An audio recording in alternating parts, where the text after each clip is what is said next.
Ник Вуйчич чыныгы адамдын эрки күчтүү жана кубаттуу болоорун дүйнөгө тастыктап, колу буту жок экендигине карабастан өрнөктүү өмүрдө жашап келатат. Анын бир гана сол бутунун ордуна 2 манжасы бар.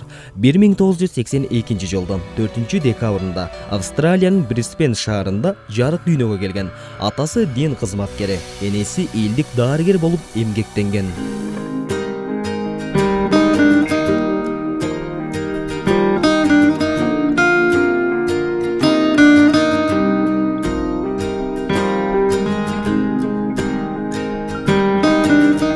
Ник жарык дүйнөгө келгенде атасы өз көзү менен ымыркайдын 2 колу жок ийинин көрүп, сыртка чыгып кетет.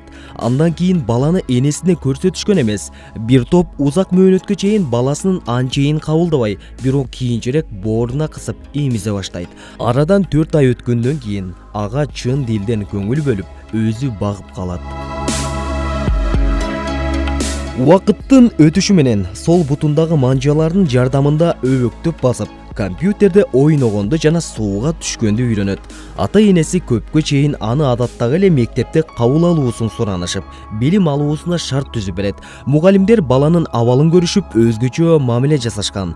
Күн сайын уктаар алдында "Кудайым-ай, мага колу бутумду бере көр" деп жалынып, жалбарууну адатка айландырып алган. Ата-энеси анын бир аз да болсо тилектерин ишке ашсын деп электрондук желим кол жасатып беришет. Бирок Ник жасалма колдорду көтөрө албай коет.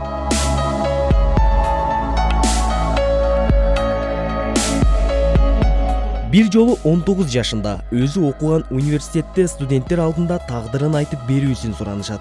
Ал сүйлөп жатканда 3 мүнөт өтпөй, залдагылар ыйлап баштайт. Бир студент кыз көпкө чыдай албай колун көтөрүп, "Сизди боорума кыссам болобу?" дейт. Ник ушунчалык таң калат. Себеби кыз келип кучактап, "Ага сен сулуусуң, кандай болсоң ошондой жакшы көрөбүз" деген сөздөрдү дем күч берет. Мына ошондон кийин анын жашоосу бүтүндөй башка тарапка өзгөрөт.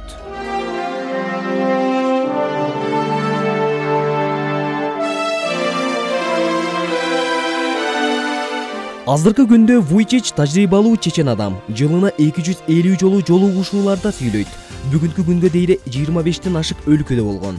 Учурда өз калемине таандык "Чексиз жашоо" аттуу алгачкы китебин жарыкка чыгарууга жетишкен. Жалпысынан 5 китеби бар. Бош убактысын балык уулоо, гольф ойноо, сууда сүзүү менен өткөрөт. 2012 жылдын 12 февраль айында Ник жактырган кызы Канае Миахара менен баш кошот. Бир жылдан соң Кеши Джеймс Вуйчич аттуу уулду болушат. Бактылуу үй бүлөнү бүтүндөй дүйнө эле куттуктап, кубанычына ортоктош болгон. Өзүңдү өзүң кемсинтүү, тагдырына нааразы болуу бул жалган. Бардык нерсеге татыксызмын деген сөздүн өзү туура эмес. Дүйнөдө канчалаган адамдар өздөрүнө өздөрү ишенишпейт. Мына менин жубайымды жетелеп, колуктулап жүргөнүмдө колум жок. Бирок Кудайга шүгүр өз убагы келип, жубайылуу, балалуу да болдум.